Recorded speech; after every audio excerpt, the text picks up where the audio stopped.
This is Chidi Igwe, author of the book Taking Back Nigeria from 419, your Igbo teacher at the Igbo Language and Cultural School online, www.igboteacher.com or www.igboschool.com, chidi.igwe@gmail.com. In this lesson today, you are going to learn the Igbo alphabet, the 36 letters that make up the Igbo alphabet. These letters are what you will be using, you will be combining to pronounce words in Igbo or to form words. So they are also phonetic sounds. We learn each of these 36 letters with vocabularies and expressions that contain them. That's the capital letter and the small letter, written differently but pronounced the same way. So as you learn the capital letter, you'll be learning the small letters too, and you'll be seeing words that contain them. And these expressions that contain the letters are parts of the human body. So as we learn the alphabet, we're also learning parts of the body. Repeat after me. A, ahụ mmadụ. B, ubu, ubu mmadụ. Ch, ịchị ọchị. M na-achị ọchị. D, dede. Aha dede m bụ Emeka. E, eze. Eze m dị ọcha. Fe, afọ. Ge, ngịrị afọ. Eriri afọ. Gbi, agba. Ghe, ịghọta ihe. M ghọtara gị. Gwe, ịgwọ ọrịa. He, ihu. Onye ihu abụọ. I, ire. Lee ire m.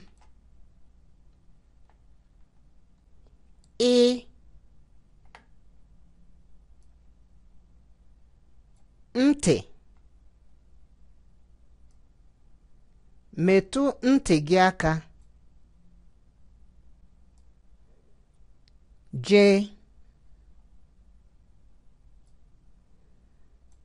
imeji. Imeji m. Ka, ike. Ike m. Kpe, akpịrị. Onye akpịrị. Kwe, ụkwụ ụkwụ ogologo lee olu mee imi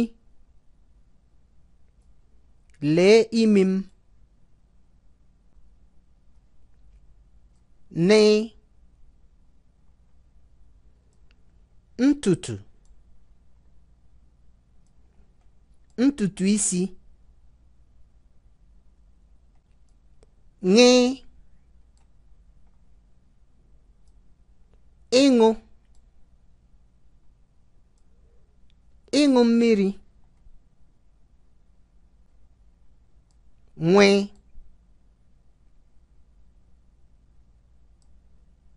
akpa nwamịrị akpa nwa akpa nwamịrị also means bladder. Mkpụrụ akụkụ means kidney. Nye anya iku anya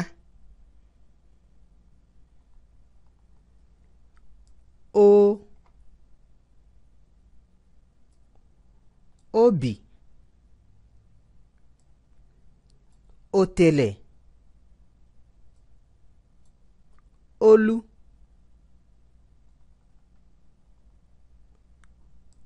ọ afọ ọkpụkpụ mbọ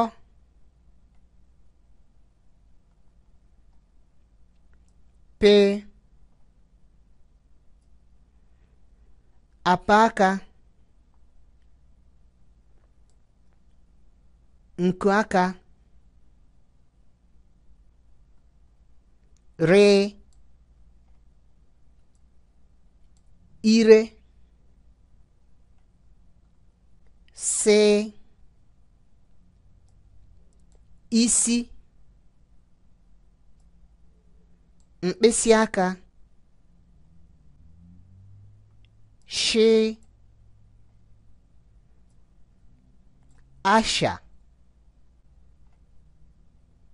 tee ntị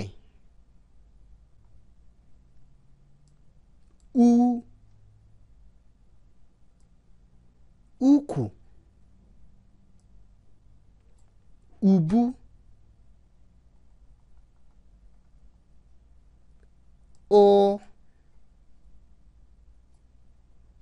ụkwụ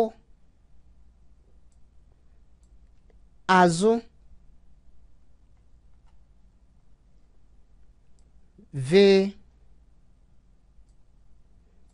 votu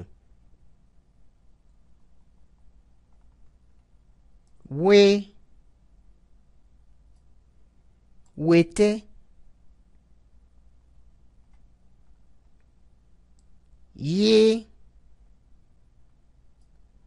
oyi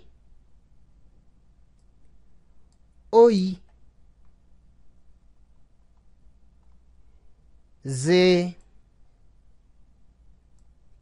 eze ozi